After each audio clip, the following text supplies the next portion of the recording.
So, Luke, Harry, how have you been? Yeah, Been a while. Not bad. pretty good. It's been over a month because we're really inconsistent. Who cares? It's all fun and games. No one gives a poo. Who's going to watch it? Well, actually, 44 people watched the last episode on YouTube. Really? Was it that much? Yeah, 44 people. I don't know whether it's the same bloke or whether it's me just refreshing over and over again, but I don't think that works anymore, so probably not. I thought it has to be like individual people for it to count. I don't. Yeah, it does now. Never used to be. That's how I had so many views on my YouTube videos. Never mind. You still refresh it. And also, just like a little announcement, we are actually on Spotify. Hey. So the first episode is streamable offline and online on Spotify, and we actually didn't get as many streams on that, but we did get 16 streams of 16 people actually consistently watching it. A lot of people dropped off half through, but that's perfectly normal, I suppose. Maybe we just got boring halfway through. Who knows? But to spice things up, today we have a guest. Oh. Now, he's not a celebrity or anything, so don't get your hopes up. Oh. It's well, I'll let you introduce yourself. Thank you, Bradley. That is a stunning introduction. I'll let you introduce yourself. I feel so welcome on this podcast. I am so glad I turned down H3H3. Hello, everyone. My name is Dr. Charles John Markham, BMBS. It plugs everything. Like, look at me. Just plugging my medical degree there. I am a first-year doctor, and I have known this bunch of idiots for far too long. Hey, look, you haven't known me for as long. That's true, but I've known you for long enough. Yeah, no, that's fair play. Yeah, that's fair play. You don't need to know me Anyway. a year to get annoyed with me. Yeah.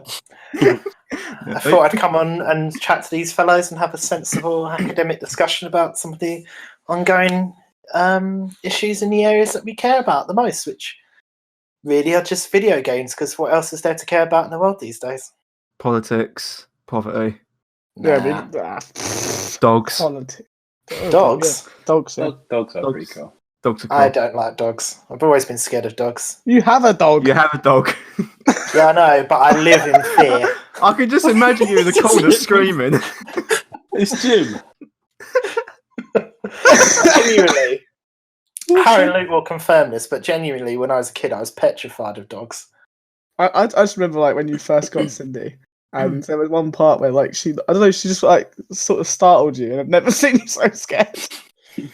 I remember getting nipped by a dog when I was a kid, and ever since then I've just been like, they're just teeth. They're a fluffy ball with teeth, and a fluffy ball is just to distract you from the teeth.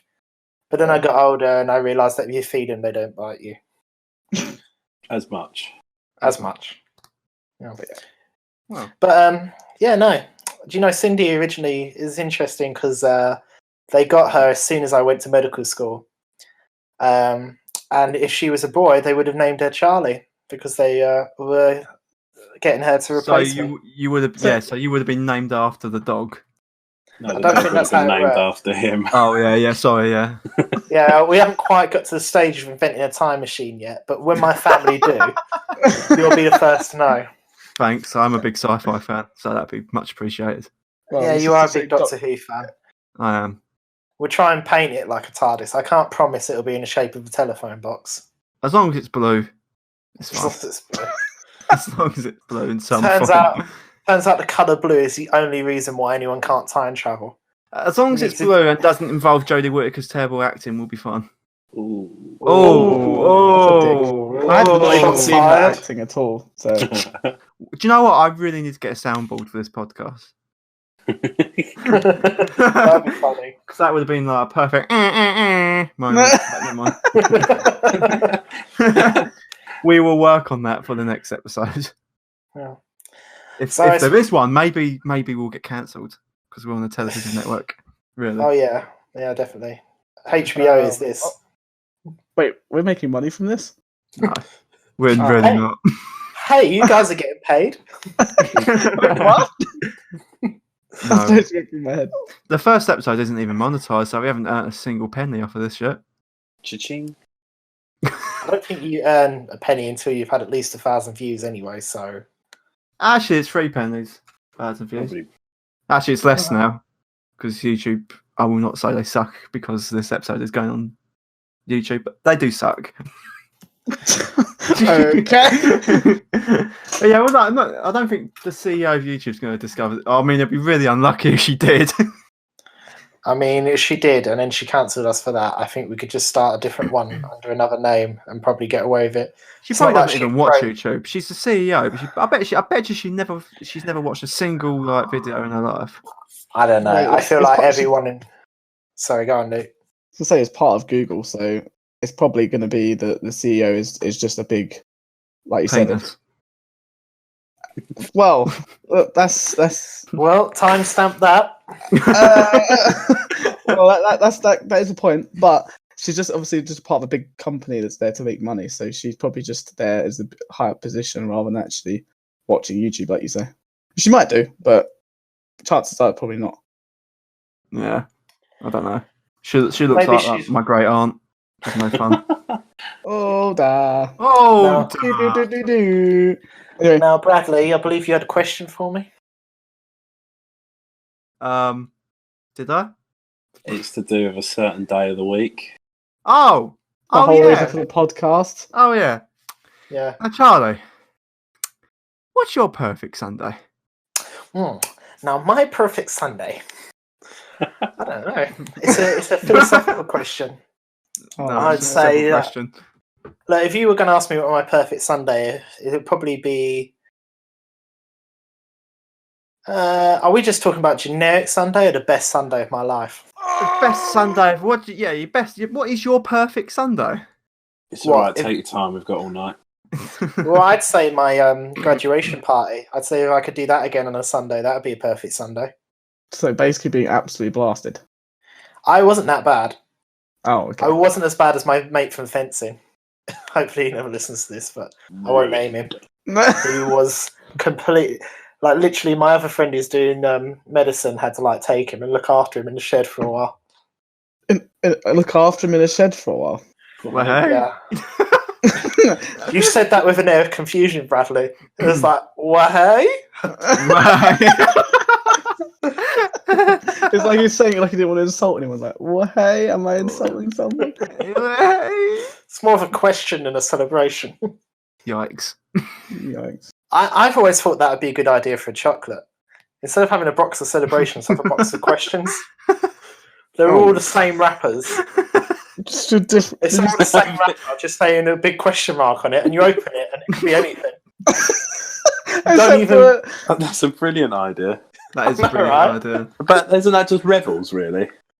No, but I mean, like, it's yeah. all the chocolates that you normally get in a celebrations. Oh, you know, sod it, throw in a few surprises, wrap them all up, and then you get them out and eat them, make them all the same shape, and then people will be like, oh, I got a Malteser, lucky me, and then someone else will be like, bounty.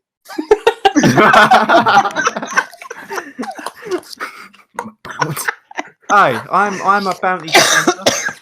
If you're a bounty fan, mate, I know who I to this Christmas, because I hate bounty. Oh, I love bounty. Give them to me. Like, Oh, it's like toothpaste. It's like toothpaste wrapped in chocolate. what if toothpaste I do you told have? you I like? What if I told you I like toothpaste as well? Well, that's good for your teeth. I bet my dentist colleagues would be very happy with you. It's not good for my stomach, though. Well, that's how the astronauts do it, so I'm sure you'll be alright. Wait, you literally eat tubes of toothpaste? Yeah, I eat like one a night. Just shove it down there, don't I? Just like proper. I like the striped ones. Shove it down tube there. as well. Like, don't even get it out of the tube. Just like the whole tube in one. Mate, I have terrible acid. Your poos must look like when you get those Neapolitan ice creams. They just come out looking like the sign for an ice cream shop. Oh, actually, no. My poos are quite firm. Actually, That's good.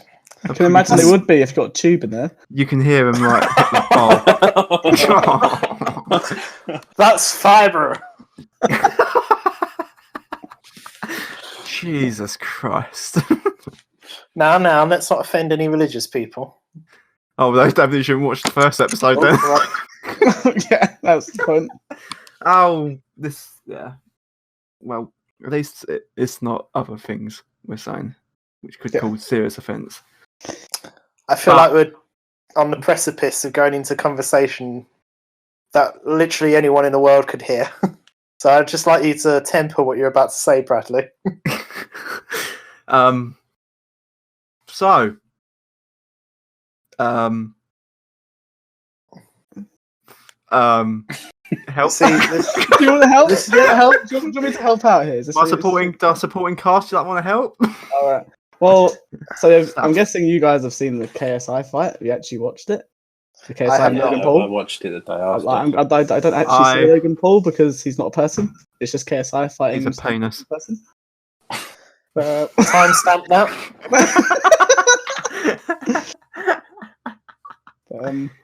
What was your view on the whole thing, the whole shenanigan? Terrible. Yeah, it was okay. It was very sloppy boxing. Yeah, it was. Well, they're not really boxers, though, are they? You can't really expect them to be. I mean, they've had enough training to at least give it an amateur attempt. The videos that they released of them in the training and all that sort of thing, they were showing good technique. And then when they come to the actual ring, I know it's a different story, but I can imagine it's quite nerve-wracking. To be honest, I've not done a competitive fight, but I've sparred a lot. And like when you put the gloves on and you go in, like the reason. What? Nothing. I'm not talking about work, Bradley. No, but when you put the gloves on and you're like, all your technique that you practice, you make it really tight, and like you keep your feet quite in and stuff like that, because you know everything just gets wider when you're. Bradley, stop it! Let him talk. Sorry. God. No, but honestly, everything ends up wider. It's a really weird thing. Like, all your punches go wider, even though you practice keeping them narrow. But the idea is that you at least train your muscles to not put them as wide as someone who's completely untrained is. Because someone who's completely untrained just tries to put it complete welly into the punch and throws their arm right out. And you just stick your arm out to block it, and then you can, knock them in the face. So I have sympathy when I watch boxing. Yeah, exactly. Have some of that. So I have sympathy for, people go into the ring, because it's not something I would feel good about, even though I've done 6 years of training. Oh yeah, no, I think they both showed like they've got big gonads to do what they do. Yeah, I think it's like with anything where you have like thousands of people watching you. Yeah, you go from like being really good at your game or whatever to just being like horrendous. Like I've seen it many times from watching esports, like especially like with the international for Dota 2. Like you're watching like a team that you've been watching the whole year. They've been absolutely superb, working amazingly. They go into their first game of like the World Cup per se for Dota 2, and they just fall apart. They're just crap. They just get wiped out. It's just done, and it's just all to do with their mentality when they go into onto that stage basically. So yeah, just the pressure gets to them. Yeah, and I know for full well if I did anything like that, I would crumble under the pressure as well. So have very much sympathy for them. I don't know if I'd. Yeah, I see. This is the thing. I don't know if I would crumble under the pressure, but I wouldn't win. And so, I'm impressed at anyone who just goes in there. Yeah, exactly. I just find it funny though, like how, our attitude to these things is changing, like the culture around it's changing. Because Harry was telling me that they were like fully sponsored by like proper boxing associations, and they had to like up the weight of their gloves to properly do it. Yeah, Eddie Hearn jumped on it. Yeah, like he's obviously a big boxing promoter. Well, it kind of makes sense when you really think about it. These are two guys that everyone across the world knows who they are. They're very popular with a lot of teenage and young adults across the globe, really. And like from Britain and Europe with KSI, and Pop America, and in America with Logan Paul, like they've already even if there's no sponsors, they're gonna make tons of money anyway. So why would you not jump on that bandwagon? Like I understand that when I first saw it, I was like, well, what's the point? Why do I watch it? But I understand it's more of a publicity stunt than anything else. Yeah, I was a little bit gutted that they come away from that whole like YouTube thing, because I mean there was a championship fight as the under card. Like that's That's how big they blew it out, if you know what I mean.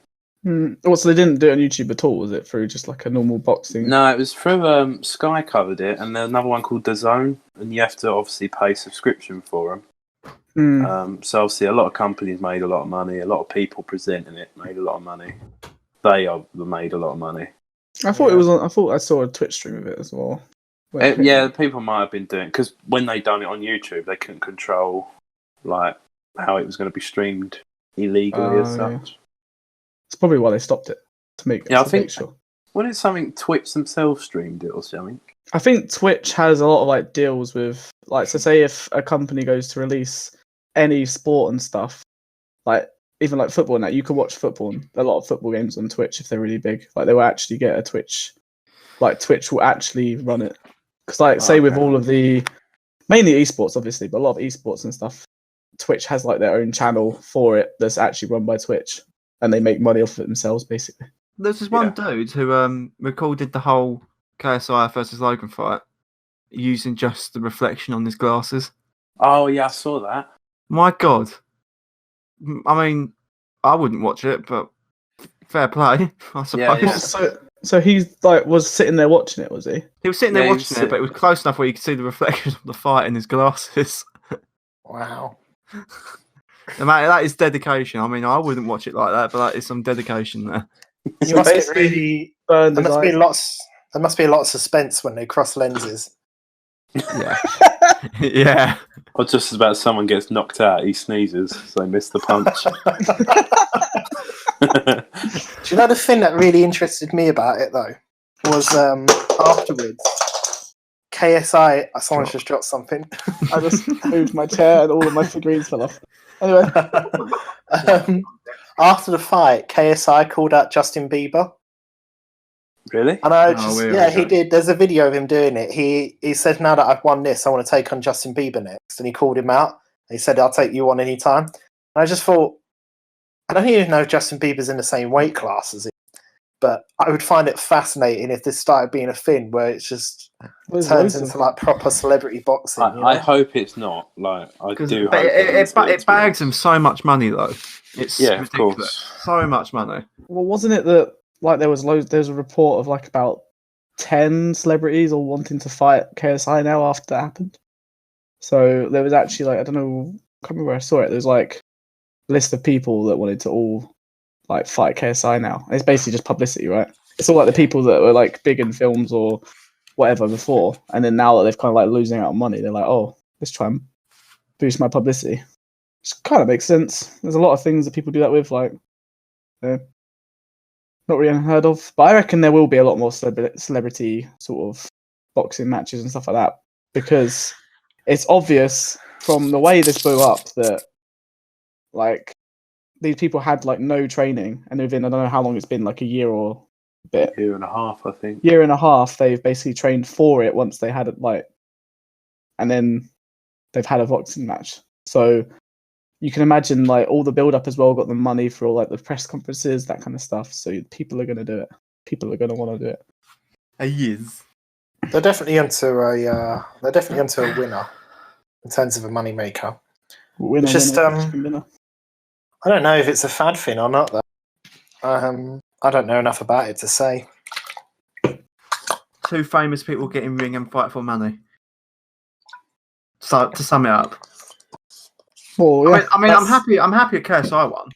I was going to pick sides. It was always going to be KSI's side. We can't really not win when he's fighting an invisible man.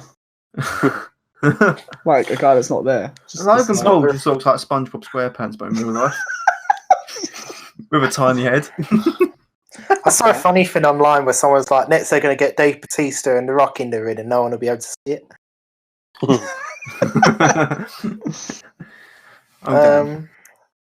They've been in the ring before, I think. But there you go. Yeah, well, that's interesting. Can I share a little factoid? Something that just happened to me today that I found quite interesting. No. Is it because the sky's blue? The sky's blue. No, I had something more interesting to say than that. Oh, thank Christ for that. Go on. What, are you worried that the sky might be blue? I don't know. I'm colourblind. Well, I am actually colourblind, so I can't really be the authority on that for you. I became colourblind this morning, actually. Wait, what? Bradley, stop right there. Get back in your box. All right, calm All down. right, sorry, hang on. I'll put myself back in there. Blimey, what a box! I joke. He doesn't live in a box, guys. He lives in a caravan. But anyway, He does live in a caravan. I don't live in a caravan. Disclaimer. moving swiftly on. What's this factoid? I went onto the PlayStation Store today Oh, to have a look at the DLC for Arkham Knight Oh. because I've never played through the story DLC, and I was wondering if it was cheaper. And it is, and it was £8. But then all the other little bits of DLC, like to play as different characters, like Nightwing, and that they're all like £1.50. And I was like, oh. And then I was going down, and like the season pass was like £15. I was like, all right. And then I looked at or something like that. And then I looked at the game and the season pass together, and they were discounted, and it was like £12 altogether. And I was like, oh, so to get the cheapest deal is for the most stuff. And it really boggled my mind. And out of curiosity, I looked for the whole Arkham collection, and I found all 3 games plus all the DLC for all 3 games for £15. Wait, what? On the PS4 store? what? Yeah, Really? yeah. I got Return. Oh, I got that Arkham was Asylum, Arkham Knight, and the DLC, all the DLC for all the games, including the stuff that used to be pre-order exclusive, and it was like 15, 16 quid. Whoa. I might get that myself too. Yeah, I think I'm going to get that. And you can play all the games on PS4, and I've been playing Arkham Asylum at my parents' house on my PS3. It might be because I looked on Steam the other day and all the Batman games are on sale. You can get them for like £3 each. Yeah, that's Steam though, isn't it? But yeah, like, but it might be the developers doing something. yeah, but it's like 66% off on the PlayStation Store, but none of the DLC is discounted. It's only the games. So the games are cheaper than the DLC. I just found it really funny how that worked. It does work like that a lot of the time. If you go buy the Game of the Year edition for like The Witcher, it's like £20 or something in game or whatever, pre-owned, or you can buy it for like about, I think it was £15 on Steam the other week. But if you buy the DLC on its own, it works up to be about £30 for just the DLC.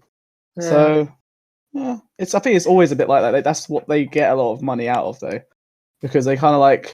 They put the DLC high, people buy it when it first comes out because they want to, and after that they'll actually bring out the game with the DLC, so they still sell the game. It's quite a good thing. It's very few games that I ever buy DLC for, just because of not having enough time. But I tell you, Fire Emblem, their season pass, I've really enjoyed the content that's come out in that so far.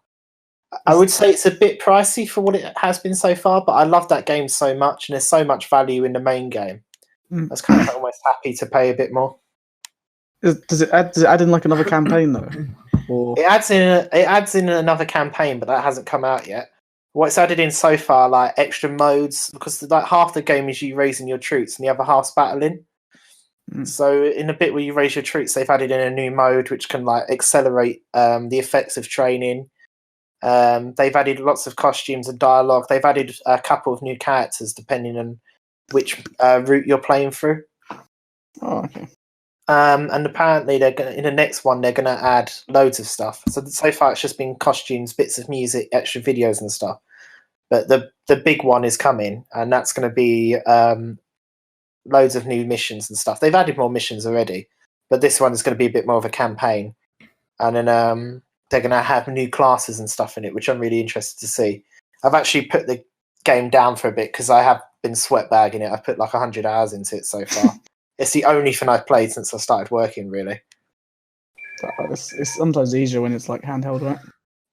I honestly, I don't know why. It just feels like some effort to turn my PlayStation on and play something else. But it's right there. It's literally just because I can press a button and it's here. Yeah. If anything ever comes out on the Switch, I think I'm going to end up buying it before anything else. Just because I know I'm more likely to play it on that. You've just got to switch it up, my friend. Way. I've been playing Dead Cells, which is a very, very good game. I'm really enjoying that.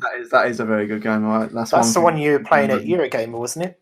No, the one I was playing at Eurogamer isn't out yet. They haven't actually released it on Steam. It's still in development till, I think he said, beginning of the second quarter of the year, so that's like probably April time. Right. Okay. I think that's what they said. I think they said hopefully end of January, but we didn't know. Yeah. Sure. But Dead Cells has been out for a while. It's been out for a couple of years now. But Okay. I got it on my Switch because it's easier than. Well, I can get it on my PC as well, but Mm. it's just easier on my Switch. It's just like a roguelike game, but like it's sort of like Dark Souls in the sense that when you die, like you start at the beginning of the game. So you Sure. have to go through the whole game without dying. Oh my It's really word. fun. It's a bit like similar to like how you play through like Binding of Isaac and stuff. So, Yeah. like, Yeah. but I don't mean to. Well, I do, but we all went Eurogamer. For everyone here except Charlie, it was his first experience with Eurogamer. well, apart from Dale, but Dale is not here. But yes, Dale is not here now. he may listen to this podcast. Yes. Hi, Dale. Hi, How Dale. you doing? How you doing, mate? Hi, Hey, Dale. how you doing? It's all Gucci. All right. So, I was going to say, what are our opinions on it? And in terms of it being your first time as well, Charlie, what did you think of Eurogamer? Did you want to go with me first, and you guys can compare to the time you've gone before? Yeah, go on, you go first. I really enjoyed it. As you know, life's become quite busy for me in the last few years, and so I haven't had as much time to play video games, and it was just a playground for me. The thing I loved the most about it was just all the indie games and stuff being around, and just trying out basically a load of demos. Yeah. I really like the environment and everything. I think I could have done a second day of it. I definitely couldn't do 4 days. But maybe if we'd been there for 2, I might have gone into some of the AA game things. But to be honest, if it's just a demo, I could take it or leave it. But when they had all the statues and everything else around, that was really cool. And I was curious to see if there was like anything inside those boxes that they had, like where they're showing off the AA games. Mm. I'm saying AA, like they're going to come and AAA. pick up my car. AAA. It's just AAA. AAA, unfortunately, has a different meaning in my job. If someone has a AAA, that's a really bad thing. So let's not go into detail on this podcast. Yeah. You think I want to maybe keep. I want to make Oh, sure it's that not- at least 12-year-olds can watch this. anyway, At least. at least. I really enjoyed my time there. Obviously, it's great being with you guys as well. But it's the sort of thing Aw. I'd like to do more of. Oh, like I mean, even Harry was saying when we were up there, we've got London on our doorstep. There's always stuff going on. No excuse not to get up there a bit more and see what's happening. I've actually got an app now that has like An app. yeah, I know, just the one. It's just like a ticket app called Eventbrite, but it like I've used it for work before, but it basically just you can search it and it tells you different things that are happening and gives you ticket prices and stuff. I don't know. I just want to get out a bit more, But that's probably gone off track from gaming. But Well, there are quite a lot of like gaming conventions and stuff that like small, and there's also like I was thinking about maybe if we started to go to sort of like LAN events almost of like games. Well, that's what I was thinking about doing, but it's just whether or not trying to find out when they're on. But they're quite interesting to see, even if it's not necessarily a game that you like. Just being in the Do atmosphere. do they play anything decent? It depends on what you want to go to. It could be like fighting games, Tetris. Yeah. I think I saw something about Tetris. Like I said, anything decent. Not a LAN Tetris. event.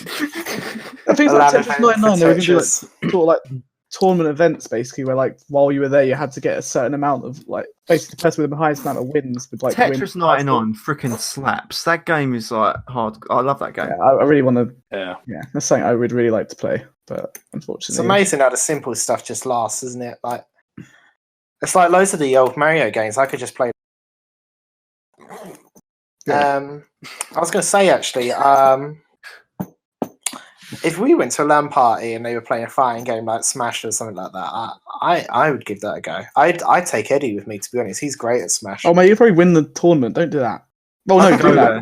Do that. Nerds. he sweatbags that game. The only reason I can keep up with him is because I played it with him for years. If he's that good, he should really think about going to LAN parties, even if he doesn't actually want to do it as a to get money. It's just it will show him that there's more people out there that want to do it, and it actually is more of a world out there that want to play games. Yeah, I mean, I think he's in the elites for certain characters, like Greninja, definitely. But it's just something that I wish that I'd done when I was younger, was to go to a lot more LAN events. That's why I want to go now, so I know what it's like. And then that means also, like, when my kids are older and LAN events are about, take them along and stuff. That's what I want to do. There's definitely a whole world out there to explore and see. I mean, getting back to Eurogamer as well, I just to say, from my perspective as a person who has limited time to game, I was really excited by the Dragon Ball Kakarot game, more so than I thought I'd be. A lot of the indie stuff looked really cool. It actually led me to play Papers, Please and Harry's iPad, which was quite good. I am sorry, just to intersect. We because for those who don't know, I study game design at university. Yeah. We actually played Papers, Please yesterday. Oh yeah, what do you think of it? Awesome. God, it's terrible, isn't it? Oh, you let down. I'm joking. The game is really interesting. I'm actually going to buy it myself, I think. It's quite an interesting game, considering there's not actually that much. Well, there is a lot to it, but like when you first glance, there's not anything majorly. It's just like, so you're just making sure people can join the country or not join the country. Yeah, and it goes on from there. So it's quite interesting to see that actually is quite an enjoyable game. Can I tell you something like sad though? If I got spoiler, then no. No, I won't spoil it. Actually, I won't spoil it at all. But I will say about the gameplay. Obviously, as you go through, it gets more difficult, and they add more stuff that you've got to look at. And it ended up getting to the point where I was at the end of the game and 6 bits of paper to look at and match things up and everything like that. I just looked up at Harry and said, "Hang on, I'm just doing my job." My entire job is at the minute, my entire job seems to be just making sure all the paperwork's in the right place and no one gets sued. And I was like, this is really depressing. This game about a Soviet Union country where the government are making people do too much paperwork is making me feel like I'm at work. And I was like, well, that's life. Yeah. At least I get paid more than that guy. I mean, so gets paid is that how 20 a day? Is that how you would describe your perfect Sunday then? What, playing Papers, Please in a hotel in Thailand while in a mosquito net while Harry screams about his sunburn? That was bad sunburn. It was quite bad sunburn.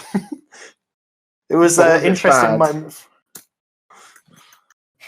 It was an interesting moment actually when Harry turned around to me and he went, "You know, Charlie, this is the most romantic thing I've ever done, and it's with you."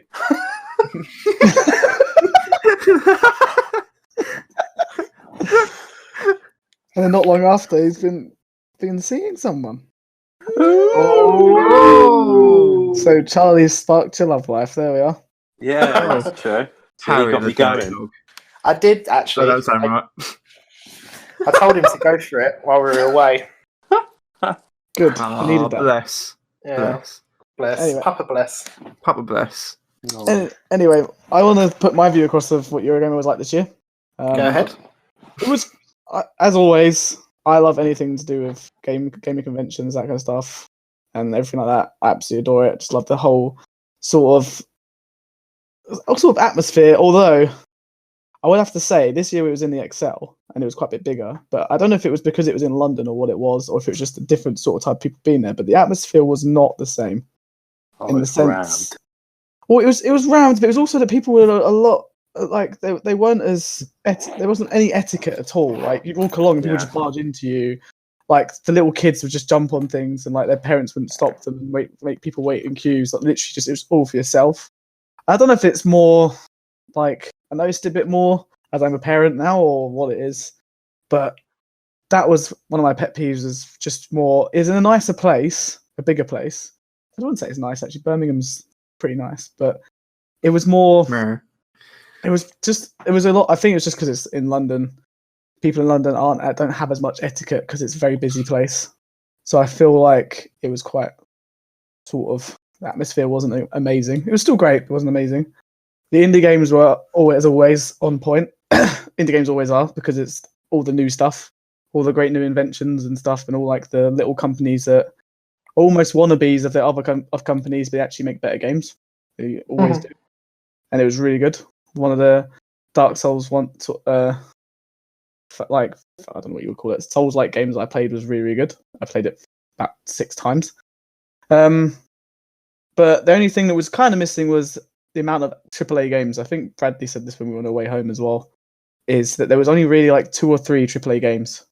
Considering usually that like about 80% of the whole building is AAA games usually. There was Cyberpunk, there's Borderlands, of which I wish I'd gone to get a mask, but we didn't go.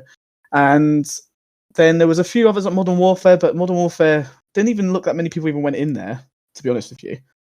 It didn't like, the only one that actually seemed rammed was Cyberpunk, and you had to pay after a certain amount of time as well. It seemed like, I think got about half through the day and you had to pay to get in the queue.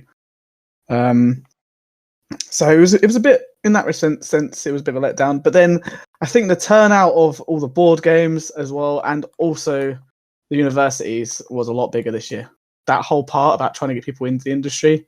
Oh yeah. Point. Like, walking around, considering I don't necessarily want to get into it as a career, but it actually made me think about it a bit more than I usually would have, and being a bit like, okay, considering I'm starting to do programming like as a sort of hobby, I was like, it does actually kind of influence me a lot more in that way.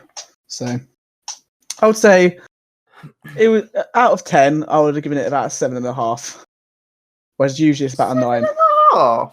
Yeah. Yeah, to be fair, 7.5. Too much indie games. Whoa! Don't knock the indie games. I love those. No, I'm joking. The indie games are the best things. They're the best things that were there. Well, the only things that were there. Oh yeah. That and beer and those of board games. The beer wasn't that great for how much you paid for it. Yeah, though. the I know it's was in rubbish. London, but it was just like a typical. Like, it wasn't even as good as Budweiser, in my opinion. It was just Sponsored like, by Budweiser. Budweiser. I know it was like a sponsor, or whoever had the beer there, but it wasn't that great. Oh, that's a bit pooey. Yeah, I don't think I ever had a beer when I was in there. I think only me and Harry did. Yeah. I think you guys walked off, and we were just like, "Go get a beer." Oh, sorry. Timestamp. Okay, you don't have to timestamp every time because you have to listen to it to hear the timestamp. I'm just saying, if you write down how many hours we are in the podcast, you don't have to listen to the whole thing. You can just go through. I know, yeah. Okay. Truth be told, I don't think I can be asked to edit that one bit out. Now, here's an interesting discussion. Is that a timestamp or not? Yeah. What was your view on Eurogamer then, Harry? Considering I think you and Bradley have been to the most out of all of us. Yeah, I thought it was a good day. I enjoyed the overall. I wouldn't say it was the best year. Probably in the top 3, to be fair. But looking back at it, well, I think having know. more people and the people we went with was a lot better. If you know what I mean. yeah, Because it's usually just us 3 and then like a few tag-alongs, but because we had Charlie and Dale, I think that actually made a lot of a difference. yeah. No, I think it was good. I think looking back, it was a bit empty. Like the main stands, like Cyberpunk and all that, they took up a lot. I know, obviously they're a AAA game, but they took up a lot of room and that, and it was just empty space, if you know what I mean. But no, I enjoyed it. I thought it was a good day. But it's mainly like, obviously, get out with you guys and have banter and that sort of thing. Banner. And do like you said, play the indie games, all that sort of thing. So, but I enjoyed it. I thought it was good. It was nice as well to have it in London and not have to travel on to Birmingham. Yeah. But I think one day was enough. I think if we had 2. I think Yeah, next we've year been will be pushing it. much more interesting, like I already said to you guys, because next gen's coming out next year. I think next year might be a 2-day thing. Yeah. Because I want to play all the next gen stuff. Yeah, I think personally I could have done another day, but it was just because I felt like we didn't really realise that at 7 it shut down just to the small part for 3 hours. Yeah. So like, if for me, I would have wanted another day to see if I could beat that second boss on that game, and also just because I didn't get to get any of the sort of merchandise I wanted to get, I still think I actually owe Bradley some money for his birthday present. I think I only gave you like half the amount from the coupon. So yeah, I forgot about that. Thanks for reminding me. Well, next time we're out or something, we have to sort out. That's cool. Or I get have you to say, KFC or Luke, something. It's I cool. definitely. I still owe Charlie like money. No, you don't owe me money. I want a tour of your game Something. facility. Yes. Well, like I said, let me know, and you can come in and take one look and be like, wow. Hey, that's pretty good. And by the way, just Take one look and disclaimer, be I like, didn't wow. I didn't I don't know actually what go any of this is. I didn't actually go Eurogamer. I was actually at home with a stomachache. Oh, yeah, that's a good point. I don't think they're going to know what Eurogamer is, Bradley, because we haven't actually called it its actual name. Well, most people I work with are all old, so I don't even think they know how the internet works. So I think we'll be all right. Well, I remember talking to someone at work who they actually, because I work in an investment bank, they actually do all the research on all of the big companies in gaming. So they actually are gamers that research about the industry as a whole and how much place to earning money. So they were talking about how much money Blizzard was earning. Jesus, that is a lot of money. But they were saying they didn't know what Eurogamer was until I told them it was EGX, and then they went, "Oh no, we know what that is." So I think most people know it as EGX now. Because if you look up Eurogamer, you can't find it. If you look up EGX, it comes up with it now. Yeah. So yeah, it's a lot they've more changed their recognised name and brand. Yeah. But yeah, I'm quite happy to open tours to the uni. Yeah, If okay. any of you guys want to, I definitely want to go because if I could, I would definitely be doing that instead of what I'm doing right now. So maybe I could work it out. Maybe I could work it out somehow. If you could join a lecture, maybe you could see all the interesting goggly boops of what goes on. That's just teasing me, Bradley. Like, why? Because we're moving on to really interesting stuff now. We're moving on to 3D. Fuck it. Sorry. Digital 3D? prototyping. 3 dimensions, yes. What's wrong with the first two? Well, we've already done the second one. First one, I don't know what 1D is. What is 1D? They're a boy band, aren't they? Oh, no. They were a boy band. They're now just Oh yeah, a Used to do collection of people. Collection of artifacts. they're not even together anymore, are they? They hate each other. No, I heard Yeah. on the radio that they're coming back, aren't they? Oh, please, just don't tell me They're that. mediocre, just like Pokemon Sword and Shield. Whoa. You haven't even played it. Nah, Yeah. but it just looks mediocre. I'm gonna buy. I've already bought it just because I want to make my own mind up I'm on going to it. get both, I think. You brought it. I've bought it, yeah. It's How'd on you its buy way. it? Using the internet. Oh, look at this guy. Well, how do you think I bought it with money? When did it come out? Well, as it isn't out yet, I pre-ordered pre-ordered it. it. I pre-ordered Oh, it. I It's see. getting So delivered on Friday.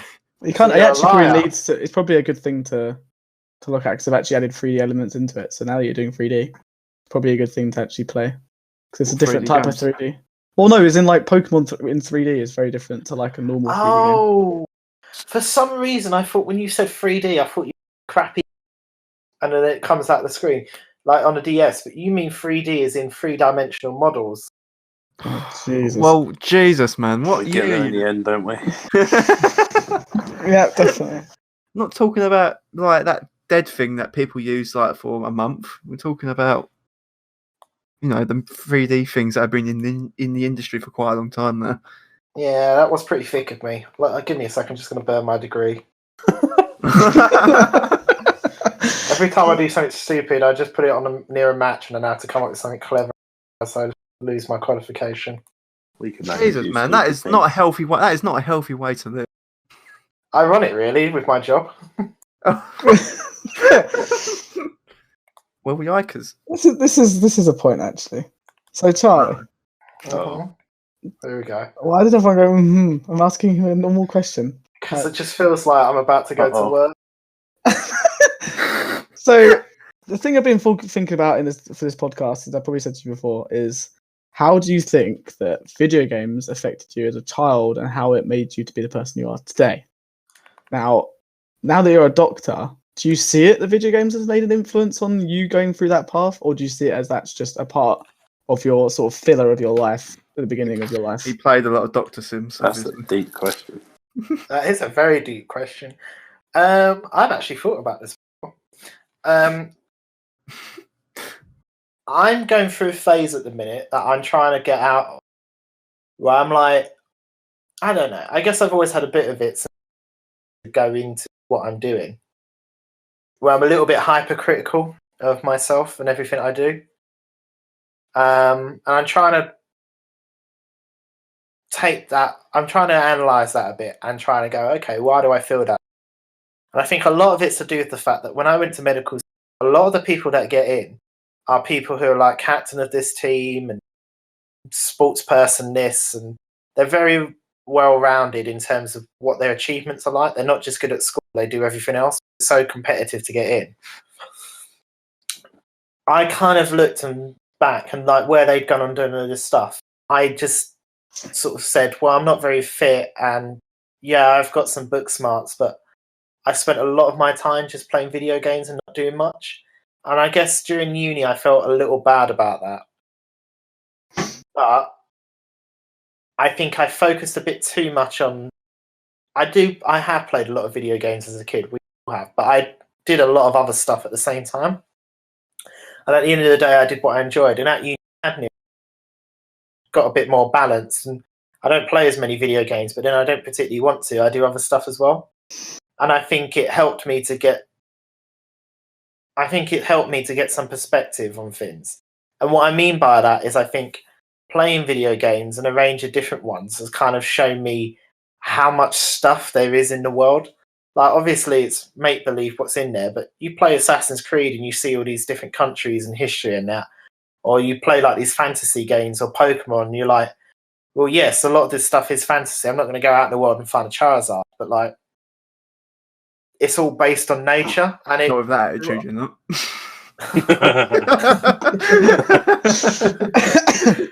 But, yeah, there's, like, so much nature and stuff to enjoy out there. And I think the biggest thing it's done to help me, if we're looking at my career, my job, is I think playing video games has trained me to think in certain ways.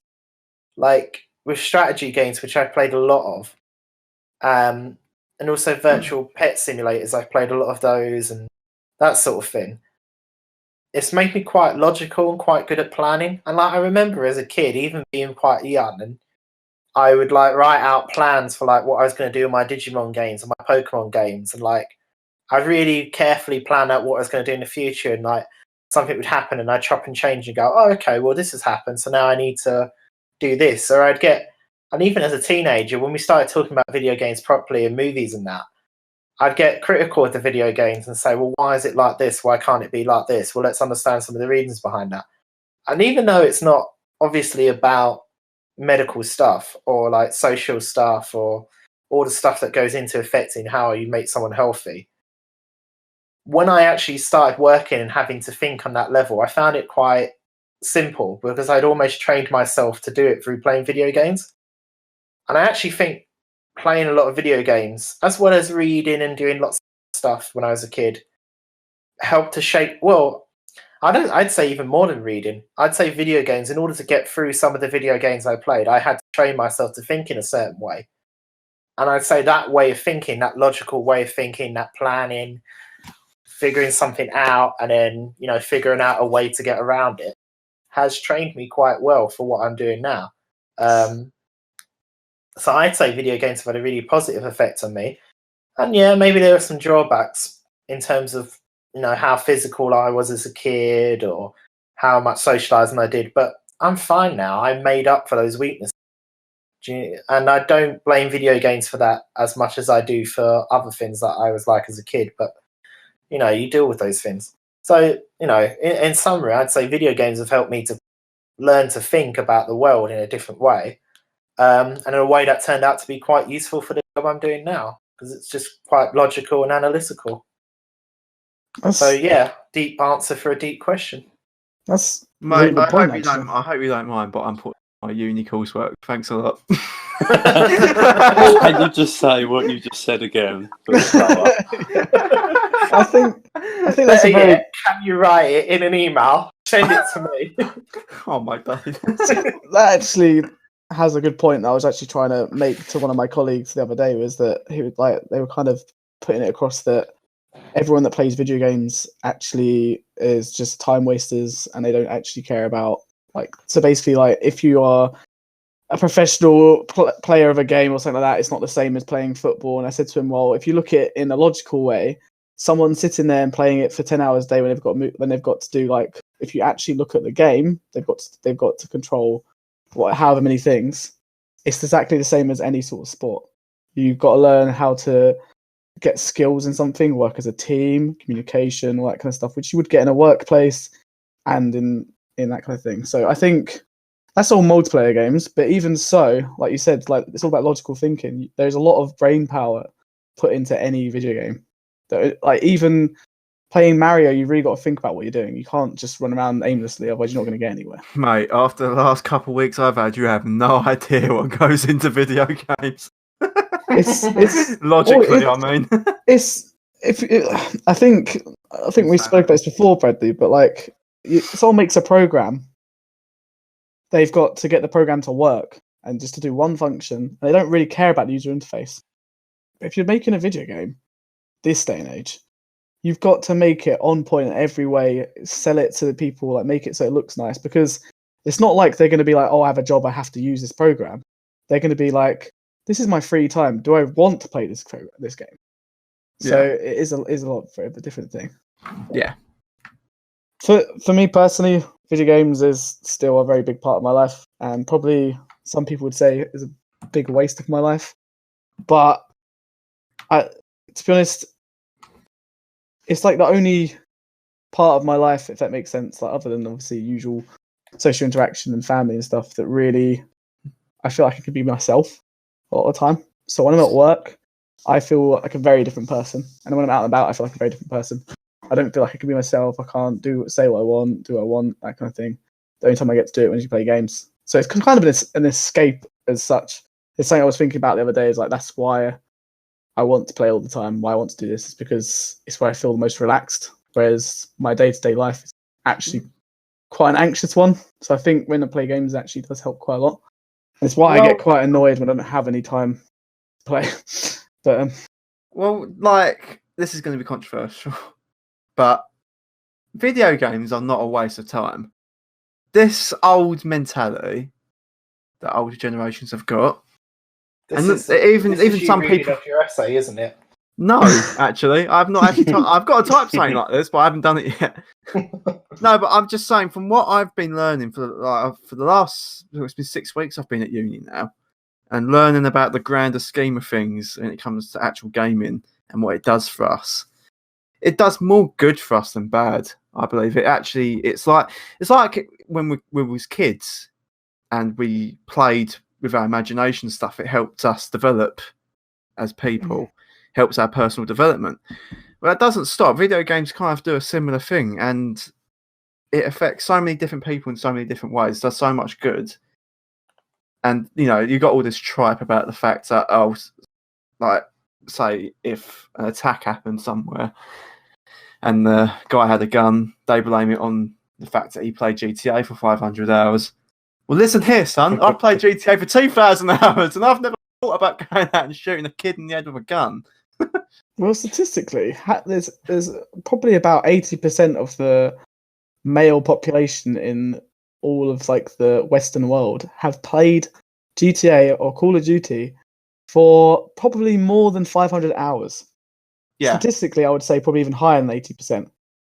Whereas probably played it for that amount of time. Obviously, of those that actually are in 2% of the economy that can actually afford to have a computer / PS4 or whatever. Yeah. So, yeah. But this is what I'm saying. We've all played violent games. All of us. Jesus. I played Dark Souls and Bloodborne. That's way worse, but yeah. But like we've all played COD at some point, and we played a shoot 'em up or something. Have any of us gone out and just thought, let's go and shoot someone? I absolutely hate guns. I would never hold one in my life. No. Unless it was the apocalypse, then I'd have to. But anyway. I have actually held a gun, and like to be honest, like that helped my point. Just Charlie hasn't even played COD. For everyone who knows, he literally comes like every now and again. He'll play it with us, and he does not enjoy it because it's not his type of game. I just hate. Yeah, I don't mind a shooter, but very much a single player kind of guy, single player game kind of guy for most of the time. I will delve into multiplayer games. It's funny. Like I played GTA with these guys before, and all they do, there's no organisation to it. You don't need to worry about these people causing what some you kind of saying? mayhem. There's no way they Actually, could get their so act. true. We're the Clucking Crew. What are you saying? That's quite funny because we're on a Discord that's called the Clucking Crew right now. Yeah, Name drop. it's a serious name. Yeah, it's like that Family Guy film where he goes, "Oh, said the name."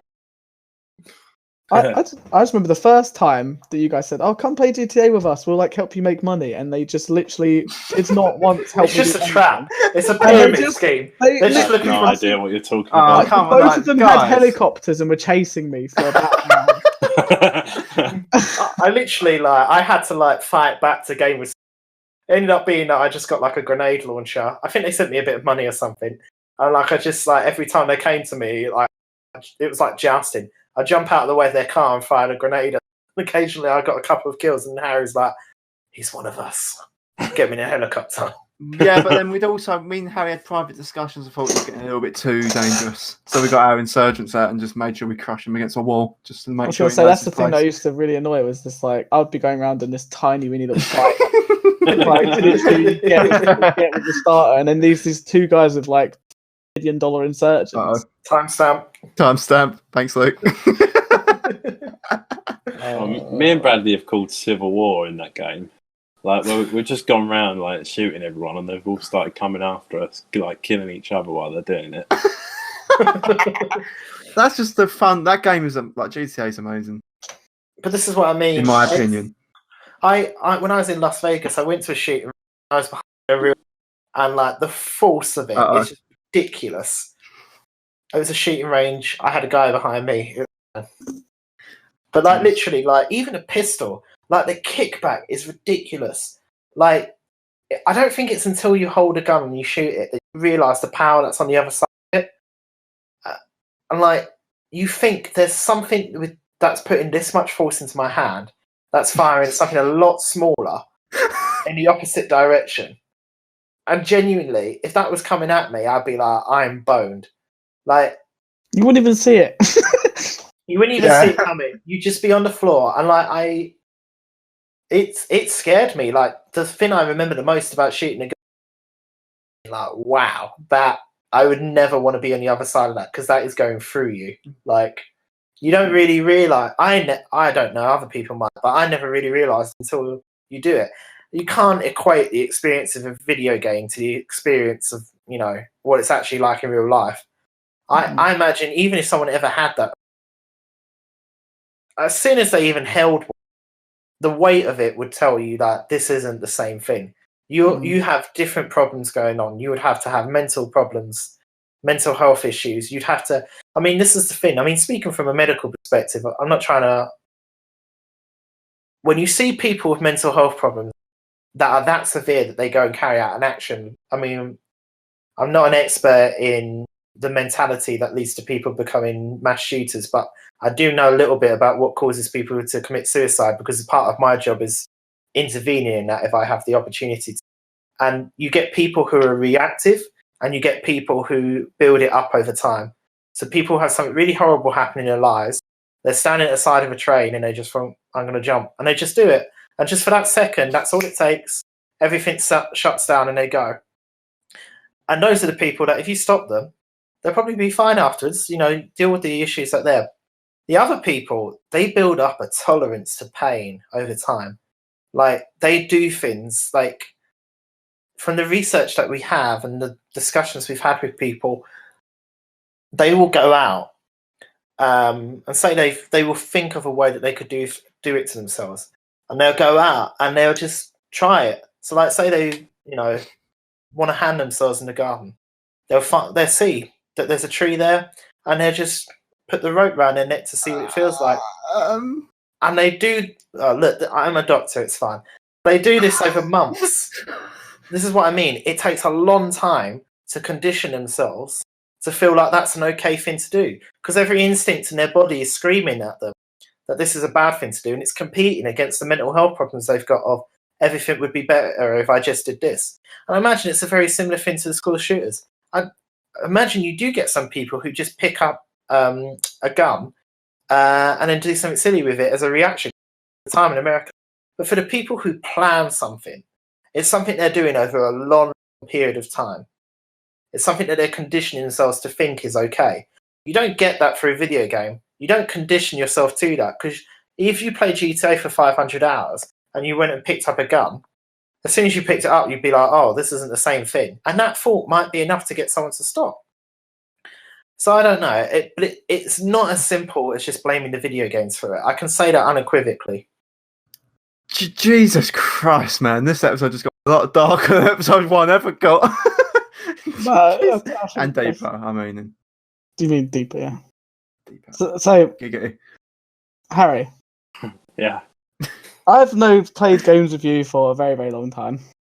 And I think me and Bradley especially can say that when we play Minecraft, you have the biggest OCD about things ever. Not biggest that. Yeah. Do you feel like that's actually helped you? Because I suppose you haven't always been like that. It's probably more through video games that you've kind of got a bit like that, and probably through how your parents are as well, because they like to keep things all nice and pristine, which is great. Yeah. But do you feel like that's helped you in your job now? Because obviously, I feel like you had to do a lot of work, and from the pictures you showed us of the work you did, it was pristine. So, do you feel like video games have actually sort of enriched that part of you, or do you feel like that's just always been there? No, I think there's definitely it's all in the detail, if you know what I mean. Like you said, when we played Minecraft and that sort of thing, if it's out of block and it's already been built, then I have to pull it down and start again, that sort of thing. It's definitely I don't know, you come up with little processes of sort of how going through information or something like that and looking for certain details. So I think it's definitely helped there. I think if anything, it's helped me because I just use games to sort of blow off steam, just to sort of remain calm, really. Jesus, man, it makes it sound like you need video games, otherwise you're just going to explode. I was just yeah. I do I'll feel be one of those guys that Charlie just spoke about. I do feel that if I didn't have this is something I was thinking about before, is that I use video games as very much of an outlet, in the sense that, oh yes, okay, in the 3 hours of time I play a day playing video games, which is not very much, probably a bit more than that recently, I've been having less sleep to play video games, but yeah, okay, I don't do as much housework as other people would, all that kind of stuff. Everything is great. I don't know, I spend time with my kids until they go to bed, but I don't go out very much in the evenings, that kind of thing. But I genuinely feel like if I have play games less, that my actual self-esteem does go down quite a lot. And I don't know if that's more because of sort of the way I've the way I've grown up from the age 6 or 7. My whole free time was playing video games, or whether or not that's actually just because it's a hobby. So, is it more because when you play video games, it's something to keep your mind at ease when you haven't got anything else to do? I feel like that's a big important part of life that a lot of people actually miss out on. So a lot of people, obviously more the older generation, the younger generation now, will come in from work, they'll tinker about doing stuff around the house, and then they'll probably have 2 or 3 hours where they are twiddling their thumbs. And they're I don't know what to do, so they put on the telly and they rot their brain watching telly. So this is something that I have said a few times to my parents, that when they get annoyed at me about playing games, I'm but you're just rotting your brain watching telly, which is telly that doesn't actually tell you anything or do anything. It's just watching gobbledygook and rubbish that's just going to do nothing. Why is that any better than? Why is that worse than me trying to get better at a game? Because I never play a game without striving to get better. If the game's really easy, I will not play it. That's just me in a nutshell, as you know from the last episode where Baddy was saying, if there's a game that will make you scream, I will play it. So yeah, but. What do you guys think? Do you guys still feel like it's a hobby? I know that obviously Charlie said that he doesn't get to play it as much because he has other things to do. That's just all how part of growing up for you. But obviously Bradley plays a lot of games because he has to for his job. Well, not job, but soon to be job. Soon to be job, yeah. Well, I think it's pretty obvious to say how video games influenced me growing up and to who I am now, because I literally want to go and make them. But video games pretty much influenced everything for me. They're growing up, it was the biggest part of my life growing up, because I was always on the game, always. Like it was probably unhealthy, but you know, it is what it is. But now I am studying to actually go into the industry and make my own games, and probably make some terrible ones at that. Well, I already have made some pretty terrible ones, but Well, just like ideas, you have to have a bad idea to get a good idea. So you have to make bad games to make good games. tell EA that. Is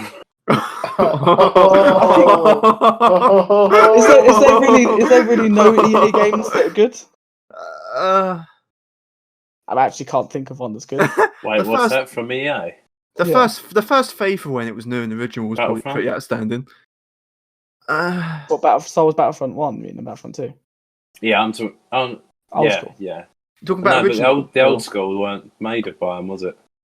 It was. What, the old school was made by EA? Yeah, it was EA. They're EA published games. Yeah. They own fair play then. Yeah, EA have held like the video game license for Star Wars for like so long.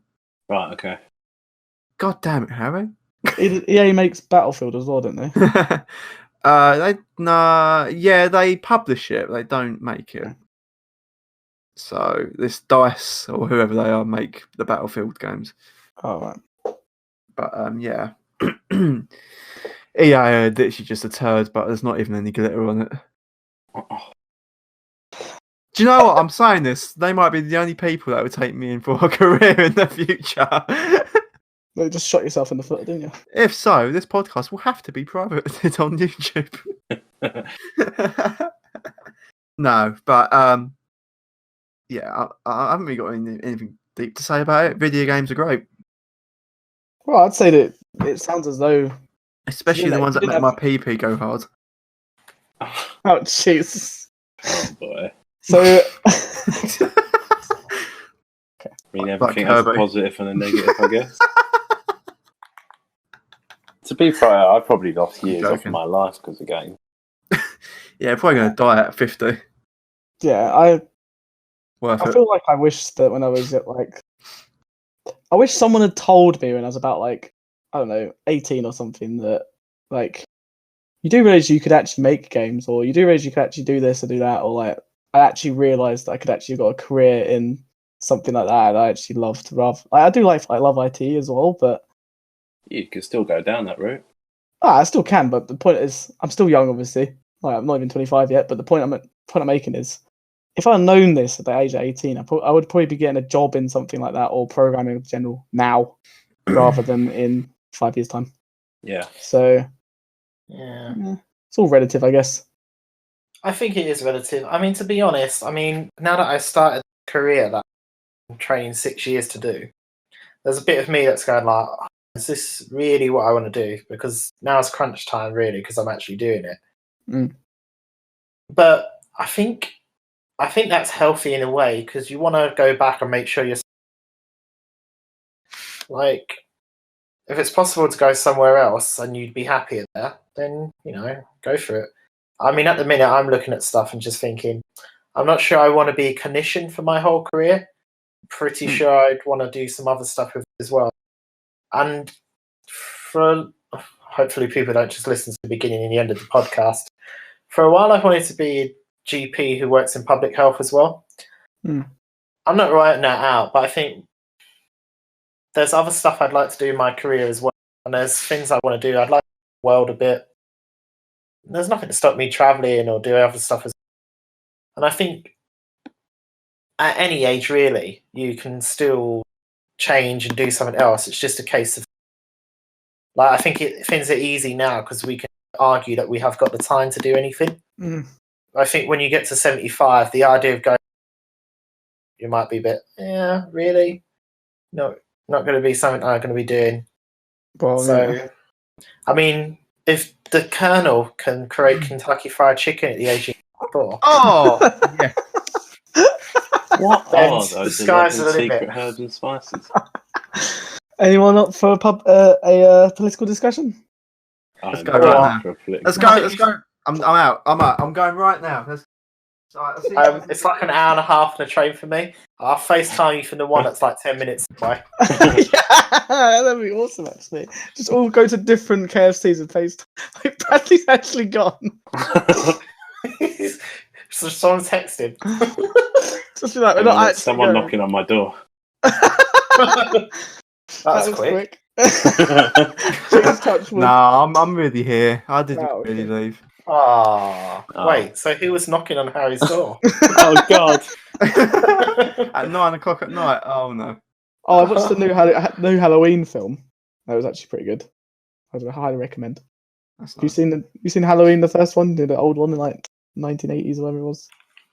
New. Yeah. I don't think I've seen that. Oh, it's classic, mate.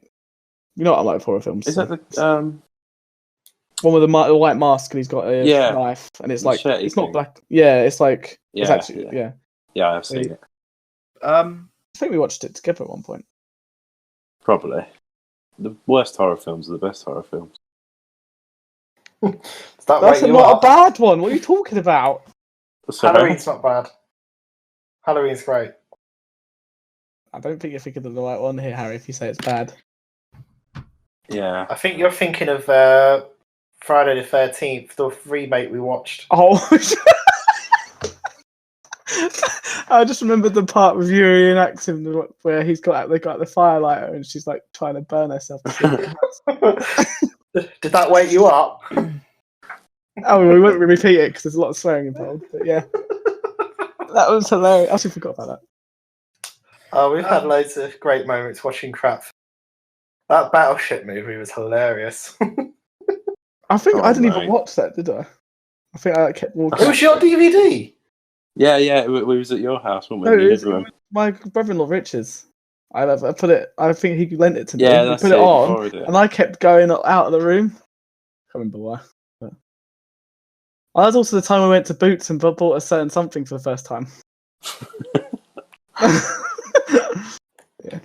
Right. Just before we wrap up, just one little Before we quick wrap it up? topic. Christmas presents. Oh. Do we Oh, have to yeah. do Christmas presents? We don't have to. Oh, it's that time of year again, isn't it? Oh, can we just like get a dinner out or something? We could just all I go don't know for why dinner. we're involving all of YouTube in our Christmas But plans. we weren't actually. It started off as him saying "wrap it up." You went like, "Well, we wrap it up," and he said, "Christmas presents is a joke," and then it went on. Oh, I was going to say Oh. penises originally, but aye, that's a timestamp. I think you should just get a clip of Charlie saying timestamp and then have it so it plays back. oh no, I'm going to include it on our soundboard when I get it, mate. So you get the soundboards, and then every time someone swears or anything, you just put that in yourself. To be like, Yeah. The thing I laughed the most was that I think Charlie actually, like when he first heard podcast, Yeah, thought it was part of it. the podcast. He thought it was part of it. But yeah, just so we're going to skim over this topic, but I want to talk about it. It's interesting and it's relevant. We all seen that atrocity that was the original Sonic the Hedgehog movie trailer. Yeah. Oh yeah, this. How disgusting that design looked. Well, now they've just released a trailer with a redesigned Sonic that was actually designed by a Sonic fan who went and worked with the actual animators and stuff. Yeah, but do you know what he actually is famous for animating? Do you even know who I'm talking about? I know who you're talking about, but do you know what he animated as a? Yes. Yeah, I found that to be an interesting choice. I don't think we're talking about the same person here. I thought he was the guy who did the nipple knuckles thing. Oh yeah. Oh yeah. Yeah. He drew that comic. I know. But Anyway, carry on. He pretty. He pretty much he saved the Sonic movie. What do you guys actually think of the new design compared to the original? Right, so is there anything wrong with the original at all? Don't know what you talk about. Well, that's awkward. I'm joking. I was very impressed. Yeah. I think I agree. Yeah. I think the whole context as a whole looks quite good. It doesn't look like amazing. I'm a bit skeptical, but it doesn't look like it's going to ruin the Sonic franchise. No. I think you can. He does look like it's Sonic. Like it's definitely him. It has the same traits, etc. So. Yeah, and Jim Carrey's in it. I love Jim Carrey. Jim Carrey's. Although he's been going a bit crazy recently on the whole social media, but you know. Oh, I thought he was going to say like he's just been crazy. He's always been. Well, he is crazy because he has actually been saying some very strange things. But yeah, he's actually got. I think he's bipolar, isn't he? Everyone's bipolar. Every bloody celebrity, every bloody person. Clinic is bipolar. Me and Harry have been questioning whether we're bipolar. The next 1 minute we're like, "I hate you, Harry," and he's like, "I hate you." It's not even called that anymore. What's it called? What, bipolar? No. Actually, it might be called bipolar. Oh, No, it's still called bipolar. I'm thinking of something else. No, honestly, he very well might. Yeah, it is. I always they're always changing the rules about mental illness. It's really annoying. Let's not delve into mental illness. Why we're such prime suspects? We've already pretty much gone above our PG rating for this episode. We had a PG This is rating. a PG. Well, not anymore. It's not. Anyway, but yeah, I think there is words are not coming out right now. So I had a mental breakdown earlier. Harry, I was trying to explain to him what courses or what unit I'm doing next year, and I'm doing 3 units when I go back in the year, and I just couldn't think of the other 2 units, so I just kept saying the same one over and over again until I got it. I was like, so I'm doing digital prototyping, then I'm doing digital prototyping, and then I'm doing digital prototyping, and I started getting a little bit scared because I thought I was having a stroke, but well, that's interesting. That's a good What way. were you doing after digital prototype? I don't know. I'm still not too sure, to be honest. I never got there. That's a good sign. I'm just doing 6 units of the same thing. Can I tell you something that's really depressing about me, though? Oh, yay. Yay! Perfect Sunday. I'm going really grey. Like, my hair is going grey. Like, I looked in the mirror and I used to have a grey. Now, like, where my hair's growing out, like, it's grey. I'm not ready to I'm not ready to be a silver fox, guys. But what difference does it make? Not much. Makes you look more experienced, like you've been in your trade for a long time. If it comes to it. I'm not gonna. Oh no, I won't do that. To be honest, it runs in the family. I don't think it's. I don't think like people actually like my mate. Someone at work has dyed his hair basically silver, so he basically turned into a silver fox voluntarily. What so I don't really think you have to worry about that, dude. It's like a lot of people like just won't care, and also like what does growing grey even mean? What means you What go does it grey? mean exactly? Well, I've got grey patches myself, but I don't understand where that's coming from. Isn't that? So, timestamp. Hi, we're leaving there. Oh, right. Yep. That's it. Just the transition. Sorry for the sudden clip. Oh my god. Harry decided to fall down the stairs while holding this. Yeah, it really hurts. Yeah, it does hurt. Quite a tumble. Like, I think he might have broken a leg. He's still at the bottom of the stairs now, so we kind of got to leave to get the ambulance called.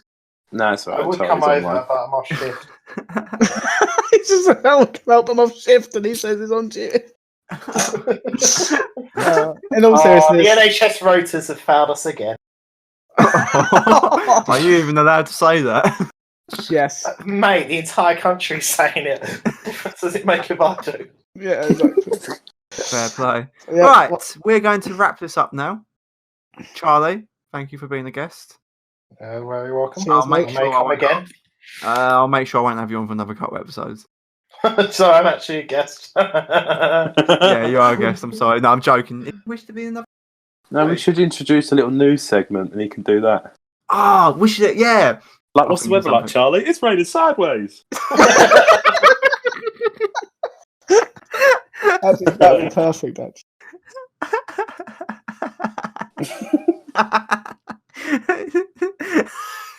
Okay, that tickles me. Luke, Harry, any closing remarks? Bye. Bye. Not you. Peace. Oh, Peace. like there's no Bye, Bradley. closing. Oh.